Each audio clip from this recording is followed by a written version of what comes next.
Okay, so we're gonna start it. We're a little. I promise you, I will get you out on time for lunch. I know how important that is.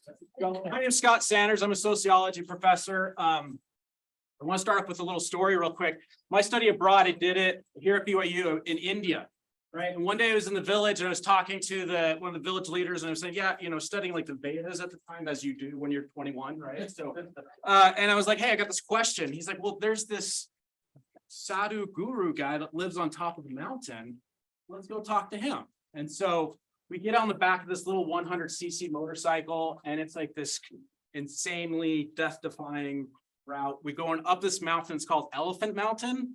And when I saw the elephant crossing sign, I was like, hey, are there elephants? And this guy, Matthew, that I was with, he was like, you see an elephant? He starts freaking out because apparently the elephants in that area are highly territorial and have known to just like trample and kill people. And so he's like, don't say the word elephant unless it's an emergency. Okay, so we're going up this thing. The motorcycle barely goes up the incline with the two of us there. Right? We get to this ashram, and it's got this massive electronic fence around it to keep the elephants out. Okay, and we're there. We're talking to people, and we're going to be able to meet this guru. He's this world famous guru. Right? I'm super excited about this. We go in. There's this little audience. There's like 4 other people there. We're going around asking questions, and he's answering their questions and things. And he gets to me, and I can't remember what the question was now, which is kind of sad, but what he said was kind of indicative of this. He's like, I think there's a pamphlet in the bookstore that we have that in. You can just go buy that.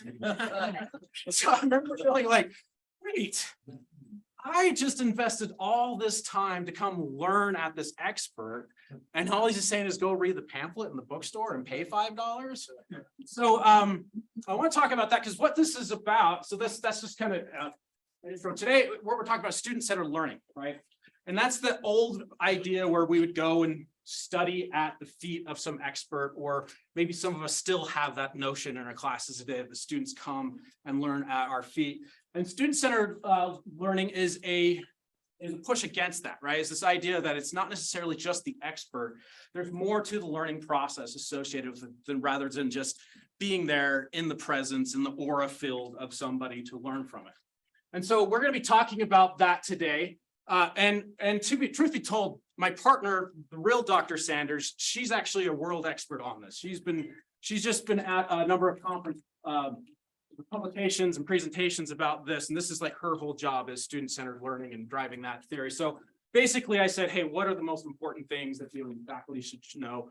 And that's what she's come up with. So we've got some ideas here that we talk about. We're going to do a deeper dive into 4 of these: personalizing, global multicultural perspectives, competency-based learning, and lifelong learning. So that's where we're heading today to talk about student-centered learning. Okay. And like I said, right now there's this tension between this old way of basically lecturing. I have the knowledge, students will be in my presence, I'll impart that knowledge to them, and then we'll have some sort of test and paper at the end of the class, right? That's one of the challenges with it. And John brought this up too today with the other idea that we all learned doesn't work either, which is just content production, right? So the idea of online learning, strictly just online learning, putting out content, we all did that for a couple of years. We got really good at PowerPoint videos, and we know people don't learn as well. Okay, so student-centered is kind of trying to pull both of these things. How do we get that one-on-one, like guru experience, and still be able to scale things up, right? And have that available to more than just one-on-one person. So there's going to be this tension this whole time when we're talking about this. And it's a tension that's going to be discipline specific. It's going to be specific to the types of courses that we teach, right? It's different to teach to a 100 level class with 200 students as opposed to an upper division class with 10 students. So as we're going through this, what I need from you all is to help have this discussion about this tension, right? So the idea is that I'll present some of these general ideas, and then what would really be beneficial is then we have discussions about how this plays out here on campus, here in your classes. I have my own personal experiences, but it's a narrow example of what happens here on campus. And so we're always trying to push and pull on this, because there isn't going to be a single universal concept that's going to work in everyone's classroom for every student under every subject matter. So that's this idea today, is really be thinking about these tensions. And even if it's something that's not your class, like it's not something but if it's a tension you think about, how would that work out if I taught this other class in my department? That's the kind of comments and questions we want to be able to have, because in this room, there's more experts on how student-centered learning works on BYU, probably than anywhere else right now, right? So we need to use best practices across everyone here to really address and think about these tensions. So starting with the definition, just so we can get an idea, like there's lots of jargon, there's lots of academic papers and things like that, but I think it's always important to be thinking about what do we mean by student-centered. So at least when we're discussing here, we're talking about a shared concept. We're not going to be talking past each other. With my definition of student-centered is this, your definition is this. Okay, so basically it's this idea, the departure from the teacher-centered, right? We're moving past just the Oracle, the guru model, and moving to this idea where we're trying to figure out learning experiences that meet the students' needs, that are centered on them, not recognizing there's individual needs. And we know how much that happens right now with the accommodation letters, the mental health struggles. We're talking about, we want to have more diversity on campus. We want to have belonging on campus.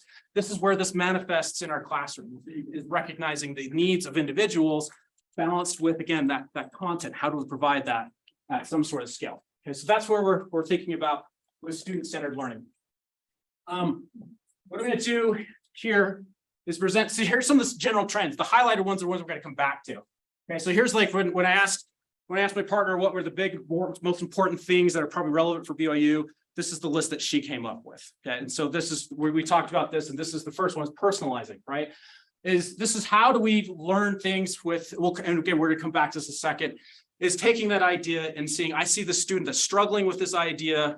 Olden days, like when I was here, it was just going to office hours and talking it through one-on-one, right? But there's ways, can we adapt that kind of modification, that personalization into the classroom for individuals? And that's a key thing there. And that's, again, that tension is really, really strong. How do we do that in our various capacities? So personalization, blended learning, this is the flipped classroom idea too. If you've heard that, that was really popular when I first came to BYU, the idea that you go learn and then we just come and discuss. It's not me lecturing about what War and Peace is about. You've already read War and Peace. We're going to talk about what it means, that kind of idea. And that's a popular one. And so we're not going to talk about this as much. And this is where really what people were hoping to do during the pandemic was the flip. You go learn these things, we'll have a Zoom meeting, and we're all going to learn, become Nobel laureates because of such a good education, right? So we're not going to talk about that as much, but I wanted to at least mention it. Flexible learning spaces too. This is interesting, but I don't know how applicable it is trying to think about different ways, labs, learning centers, different kinds of classrooms. So I just wanted to mention it to kind of stimulate possibilities for you. What's a possibility for the courses you teach? SWCT 100, that computer lab, that's exactly what we're talking about right there, right? Are there interesting ways where the physical structure can facilitate education to some capacity? So that, but again, that's so unique. We're not going to spend time on it here. Peer learning and mentoring. This is one I put a blue highlight because I just want to talk a little bit right now and maybe facilitate some discussion here about this. I mean, I think it's pretty self-explanatory, right? We're using small groups. We have other people help out in the online world. So my wife's a VP at Western Governors, right? And one of the successful models for their online education is each student is assigned a mentor. They have faculty for the classes, but then they have a mentor that texts them, calls them throughout their whole experience to help them. Hey, you've got this final coming up. Hey, I just saw you pass this class. The next class is this. And that's where a lot of her research is showing that really helps out a lot, having that external contact, right? Think about a more effective helicopter parent, right? That's what we're trying to get at here. And we could think, and I wanted to pause here and think about this. How do we do this at BYU? Because I was in a meeting earlier this semester or last semester, or however you think about it. And Shane Reese brought up that they were talking to other people about ministry. He said, look, we have this thing on campus where all of our students are actually assigned to each other to check in on well-being, to check on and see how they're doing with their mental health. So that's what I want to talk about just briefly, because we have a limited time. How realistic is that? Can we do that on campus? Can we, as faculty, facilitate some sort of mentoring, peer learning process outside our classrooms? How can we do it, or how have you done that? I think one way is to get feedback from the TAs who's talking to them.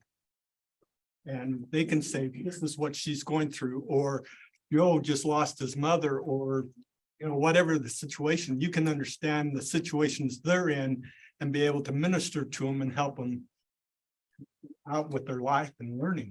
Fantastic. So understanding there's other avenues where we can learn from our students. Our TAs could be one. Good. Yeah. The accounting department actually, and set up, but they actually set it up so they have students assigned to watch over other students where they email and check in and make sure that they're okay. Is that like a cohort, do you know? Or that like in a, like It's counting kind of 100? like a separate organizational system where they pull people out and have them actually kind of mentor and continue connecting with those students even after they graduate. It's pretty impressive. That's really cool. I have students take turns being group discussion leader, and they're responsible for getting the materials to everyone and making sure everyone has a chance to talk during the discussion. And also someone is assigned to be devil's advocate. That's really cool. I could do that. Any other? Yeah, please. I take no credit for this. I have a TA that I've worked with for a few semesters, and she started just emailing students before a big assignment with a few reminders about things that we've noticed over time are the places where students are getting caught up. So, hey, it's coming up and just remember, and she'll listed like 2 bullet points of things to look out for. That's fantastic. She's just done it on her own. In my class, I have a reminder to around midterms to send like a check-in about mental health and remind them of everything. That might be likely is more effective if that goes through a student, right? To remind that. Okay. I have an assignment where I have students rate another student in the class, like the next person below them in the alphabet. And they would say 3 things they did well and 1 way they can improve.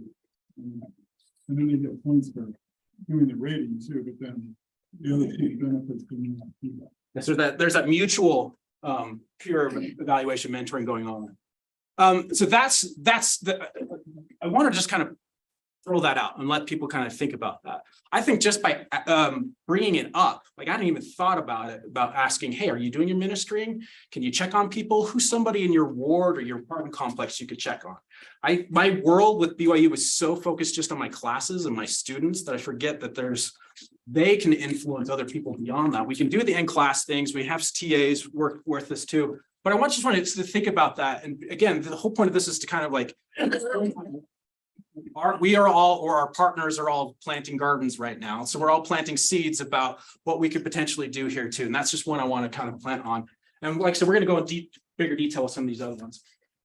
Global multicultural perspectives. This is one from a sociologist. This is something I feel really strongly about, is this idea of who's represented in our classes, in our syllabi, in our slides.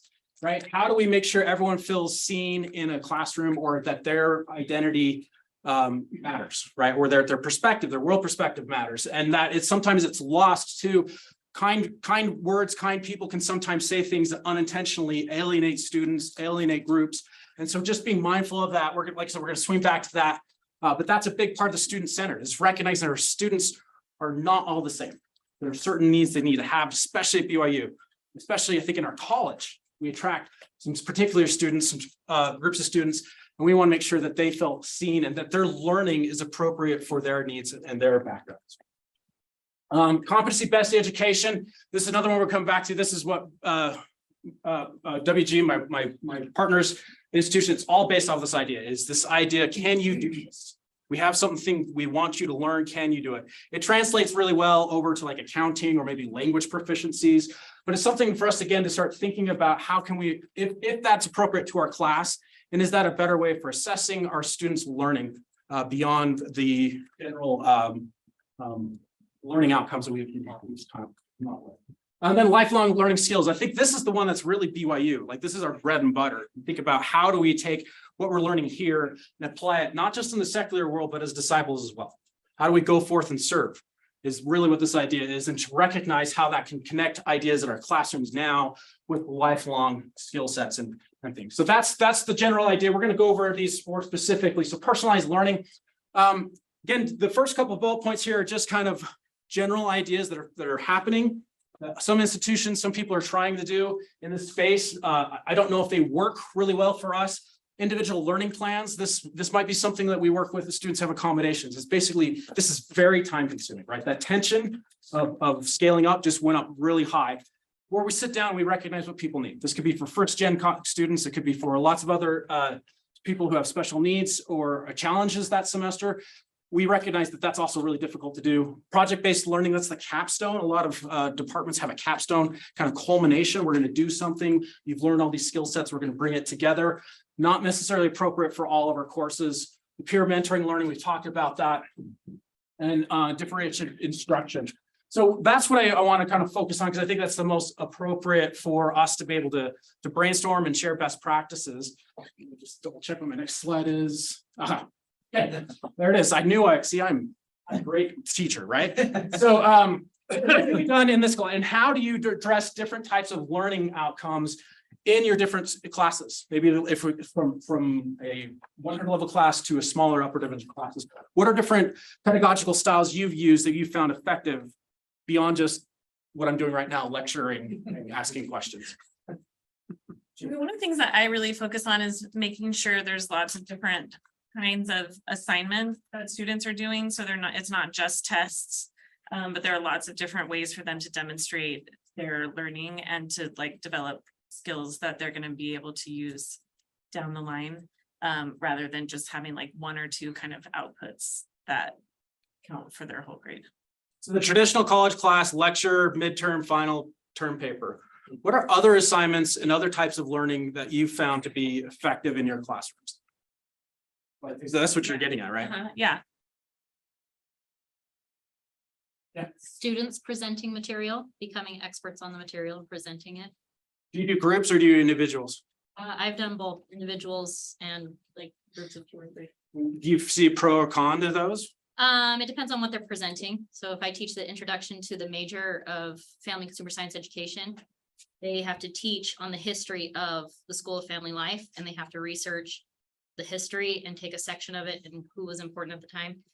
And individually, they can kind of have a little bit more leeway, but when they put them into partners, then they have to learn how to collaborate and work with each other. And if they're going into education, that's extremely important to be a part of a faculty. Good, thank you. Anyone else? I do project-based learning, so it's a group research project, so they kind of do research, conduct research that they are very interested in, such as dating, marriage, all of those things. Usually. So that's just them set their Saturday nights. They just write a paper about what they did on Saturday. So let me ask this, because this is a challenge I've had with both group projects and research projects is how do you balance that in a semester? Because often I feel like I need to teach them enough information to be able to work together, to know how to do it, and then the semester's over. Has anyone found ways that are effective to be able to incorporate projects or group projects? One thing that I do is have, in terms of different assessments and different assignments, I have one kind of major project that's a thread throughout the entire semester and break it up into 5, I call them baby step assignments. And they get feedback along the way. And so by the end, hopefully they've worked out all of those issues. They've had a chance to work with the other students in their group, and each of those baby step assignments is focused on different skills, and overall it turns into kind of maybe project in class. Do you have them like the same group across all those baby steps? Yeah, they stay together throughout. Yeah. I think there's an issue of scale here too, that we're trying to think about how to do this student-centered learning in the context of a semester-long class. And I just don't think that's where it happens, right? It's more of a, at least with the majors, I mostly teach upper division classes, graduate students, but at least with those students, it's a long conversation over many semesters. It usually doesn't even end when they graduate. Right? It just goes on. And I think, so the real question is how to think about, if we're thinking about courses, how do we think about it in terms of a longer structure? You don't have to do everything in one semester. If you can really engage them and develop a relationship. Yeah, and I've consciously left out a lot of the kind of experiential learning, inspired learning kind of ideas where we meet someone, we mentor, and we do some sort of research project with them or a study abroad or something. Because I'm trying to figure out how do we do this across this. But does anyone have that strategy? Because one of the struggles I have with this idea is I usually teach upper division classes. And so I'm getting students and it's like their senior year or they're leaving that semester. And so most of the majority of the students I meet, I would love to continue to have that relationship with, but they're out. Who's found ways to be able to cultivate that kind of long-term mentorship? And maybe that's discipline specific or just happens to be how you teach. One of the upper division courses I teach is a gender course. And we cover a lot of sensitive subject matter, potentially polarizing topics. And one of the things I do to help establish that dialogue that I've seen now continue over years since they take the course, even throughout their graduate experiences, low stakes. It's just so basic and simple that you wouldn't think that it would have this effect, but it does. A low stakes, 1-page reading response on every chapter's material that they submit at the beginning of the week. We're discussing that. So I personalize their learning experience based on what they're sharing. It's for my eyes only. The TAs don't access those files. And I personalize my lecture to the individual needs, the identified, of course. We don't bring those things up in class, but I know what to hit for the content. And we discuss things that the students are interested in learning. And I've had them reach out after lecture and say, I know you were speaking to me in that portion of what you discussed, in the chapter. And I really appreciate having more context, or that we took it a little bit deeper dive. You heard my concern and you addressed it in class. And based on those experiences in the classroom, they feel comfortable to reach out then in office hour or a few semesters later, a couple of years down the road. And it's a reading response. It's nothing. It's a 20-point weekly assignment, but they rely on that kind of dialogue that happens as they articulate. They're thinking through the material by writing an open response that they know I'm going to consider, each week. How lucky your students are. That is so fantastic to be able to have that and be able to customize that learning process. I mean, that's exactly student-centered learning in lots of different ways. And again, that's one of those examples where maybe you can't do that if you have 300 students. Yeah, right? it's 35. Yeah. So But yeah, but this is the part of the point is also to figure out like how do we take this idea that works in small groups and can be scaled up, right? Scaling is always going to be a struggle. Greg? Speaking to the scaling and just generally one of the big things that I haven't figured out how to do it in just normal content classes. And I've been trying to work with this idea that there was a forum speaker here. His name's Mike Wesh. He's an anthropologist. He came here about 10 years ago, and he had a talk about. He has a few other talks that are similar to it, where he talks about his 101 class and how he deals with his 101 class, and he points out that if the only way that students are learning is from you, then you've got the single lines going to 1 to 400 students, right?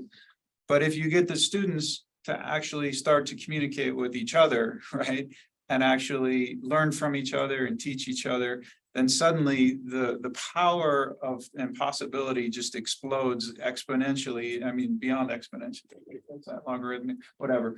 It just explodes because you've got people that they're doing the work for you in a sense. And so the thing I try and do is think of, and like I said, I haven't been able to figure it out for regular classes.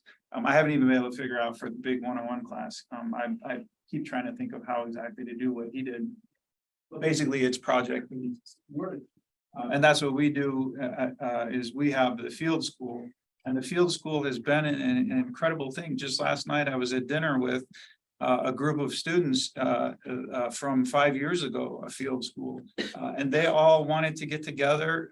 They are a community, right? And that community is a hard fought thing. It's not my community. I didn't do that. They did that. All I did was created the space of possibility for people to care about each other and actually be interested in what each other are doing. And so that's what I see my goal as, is how can I create these spaces of possibility for people to create, to build their own little Zions, right? This is something that I feel is something we should be thinking about. And too often we split them up and we say, okay, I'm going to teach you, I'm going to teach you, I'm going to teach you, and we lose that relation. Yeah, and that can translate into what we're talking about in a minute, lifelong learning, right? Because they build those relationships. One thing I just wanted to point out with this is, so I try to do these different kind of learning techniques. I know students often hate group projects. I know sometimes they hate reflection things. And so what I've tried to do, and I found it effective and effective in my student comments. So that's where it matters most to us, right? So is telling the students, I'm doing this project or this assignment because it addresses this kind of learning skill. I care about everybody in the classroom and I want everyone to have a different type of learning. So I tell them that. I tell them this group project or the reflections, they're going to be for me and this is how I'm going to use them. I'm going to do it. Or the group project, yeah, I know there's somebody's going to have a dead weight in it, but it's so people can get together and build relationships. And I think that's really crucial because I know so many people in the college are amazing instructors and care deeply about their students. And sometimes we just need to tell them, I'm doing this way for this group. And I've seen students, a lot of the students have come up and said comments like, I hate group projects. I'm so glad you told me you're doing that for someone else. That makes it easier for me. They want to care for their other students as well. And so just think about that in your own syllabus and even just again, spoiling it. What is the pedagogical reason you're doing that? And then telling the students can be a way that just really improves the efficacy of those methods. Okay, so let's talk about global and multicultural perspectives, right? So this starts off with, I think really we need to come back and just try to think about what's representative in our curriculum and it can be challenging, right? So sociology is founded by a bunch of old dead white guys. So it can be hard if I'm teaching classical theory to get more diverse images or ideas of things. But I think we need to start recognizing that even down to our PowerPoints. That was something that some people in our department are really good about recognizing. I've put this percentage of people in my syllabus. It got me thinking about even my PowerPoint presentation. Is it just all white guys or, the stock photo came up a certain way or even thinking about that, just how are we presenting it and trying to do it in diverse ways? Guest speakers is a suggestion. I know that can be sometimes problematic and more complicated right now on campus, but still important. My oldest son is reading The Chosen. And I remember in high school, I went to high school in Orem and our high school English teacher brought in a Jewish woman from Salt Lake and my mind was blown. Like I still remember her coming in and just being this like, what in Orem, Utah? Like I still have, because it was so different for me, right? And in encountering that difference, as opposed to just reading about it, was powerful for that 15-year-old Orem, Utah kind of kid, right? And having people reflect on it. This is where this can be sensitive. And so sometimes these personal reflection pieces can be really powerful for that because we want our students to be able to engage in it, but it's hard, right? Especially if they're recognizing I may not have the full vocabulary about this, or I'm really sensitive that I might say something that I don't know will offend someone else. And so having some different ways of doing that and inclusivity can be really powerful for that. I do this poem at the beginning of my class, an invitation to a brave space, in part because I'm trying to have more diverse voices, but also because I love this idea in this poem about like, the space will not be perfect. It will always, sorry, I get so emotional because I love this one. Sorry. It will not always be what it will be, but it will be our brave space together, right? And getting our students together and saying, we're going to mess up. We're going to say something that's going to offend somebody, but we want to know what that is and talk about it because that's what BYU is about. That's the mission of belonging. And we need to sometimes, again, be overt about that, spoil it, saying we're doing it in this classroom. And I'm going to remind you, we're going to try to do it in this classroom. And my job is to make sure everyone feels safe here, regardless of where your opinions or your perspectives are on the political spectrum. I want everyone here to do it. And so we're just having this idea to welcome it, right? That we're going to work through this together. And one thing that I've done is I've tried to model this. So I use this poem when I talk about post-colonialism. And this poem is so powerful, it's long. I didn't have a chance to put it here. And the whole idea is of how white guys mispronounce Polynesian names and it's a form of neocolonialism.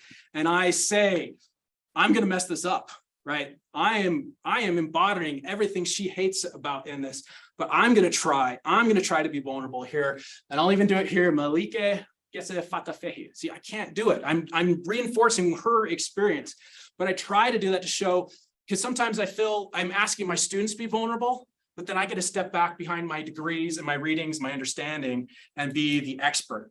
And so I want to show that inclusivity and show that I can mess up too, and that's okay. And that this is a space where we can be together and learn together. And I've also found poetry and art, I'm really passionate about it, but it's also like a neutral space, right? If I bring in a Fox News article, or if I bring in even an academic article that can be charged, and people can feel it's charged. Well, with art, it's so, yeah, no, someone did this thing. It's not even sociology. It's this weird thing, but there's these words on a page that make me feel things. So let's talk about it. Right. And so that's one way that I've also been able to try to find that multiculturalism is that sometimes in my discipline, I don't have it, but I can find it in other areas that express the same ideas. Like I said, this is a personal narrative, essentially on neocolonialism. She's Polynesian. She lives in Australia. Right. She's Polynesian Aboriginal descent. Right. And so that's her experience in contemporary Australia of all the time her name's butchered and people just want to call her Michelle.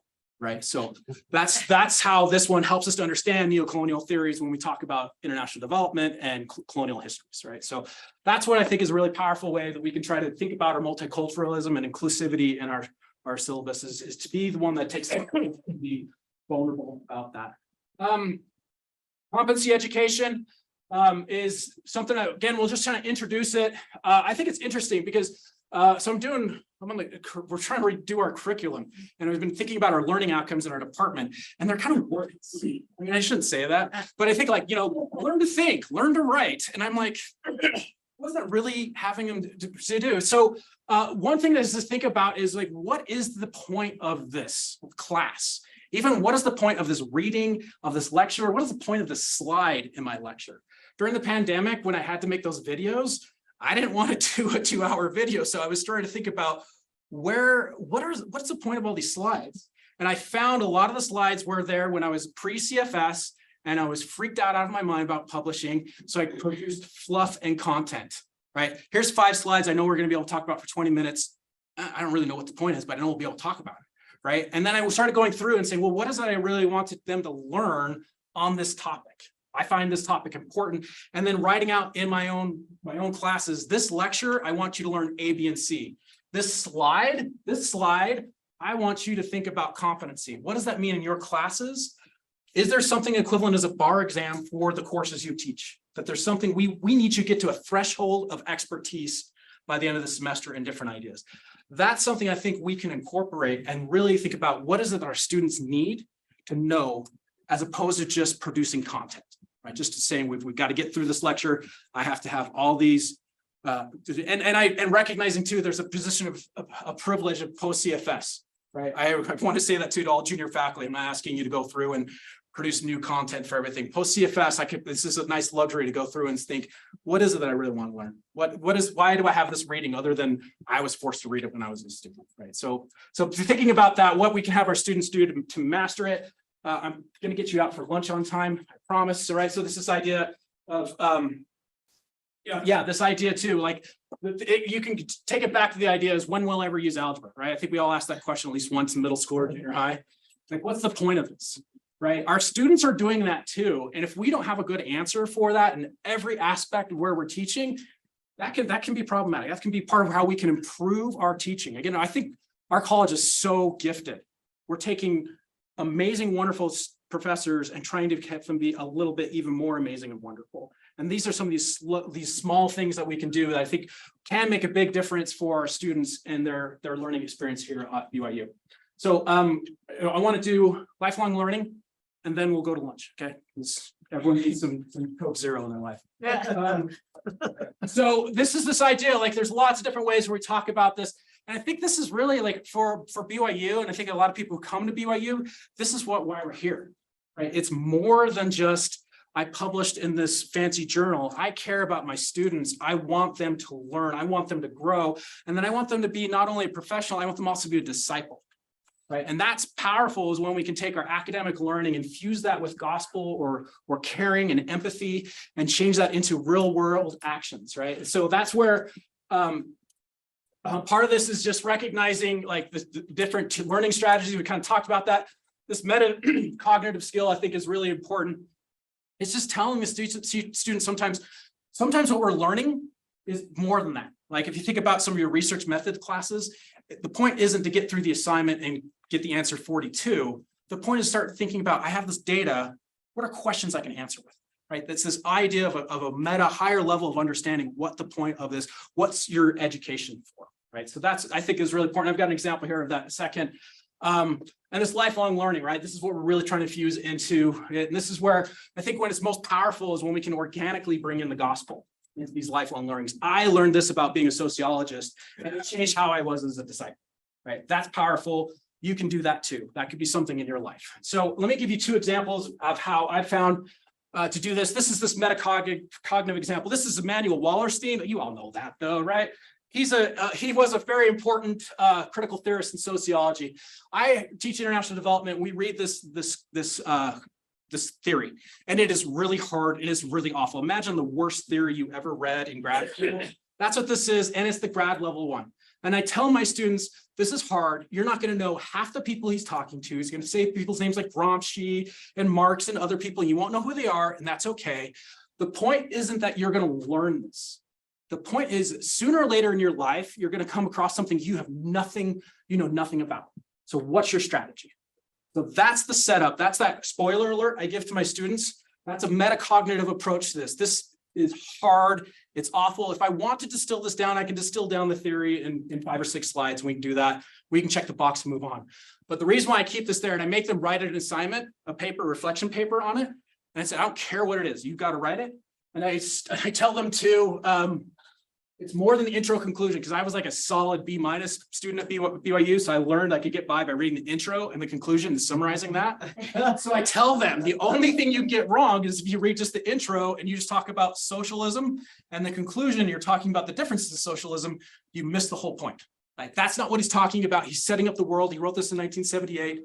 That's the only way you cannot get the assignment. You have to get into the material. And I say, I don't care. Go to YouTube.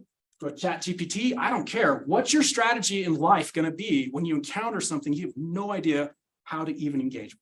So that's the whole point of that assignment. And it's fun because the students hate it. And then later on, they're like, yeah, actually, it wasn't so bad. I figure out what that is now. But that's the whole point. But I tell them up front. I think it's cruel if I just say, here's this really great old white guy, read his stuff. And then they come to class and they're all like in tears and in fear of answering questions. So that's one example how I do metacognitive. The last thing I do with it, and I've shared this in other lectures, is a lifelong learning. This is Amartya Sen. He was a Nobel laureate at Oxford.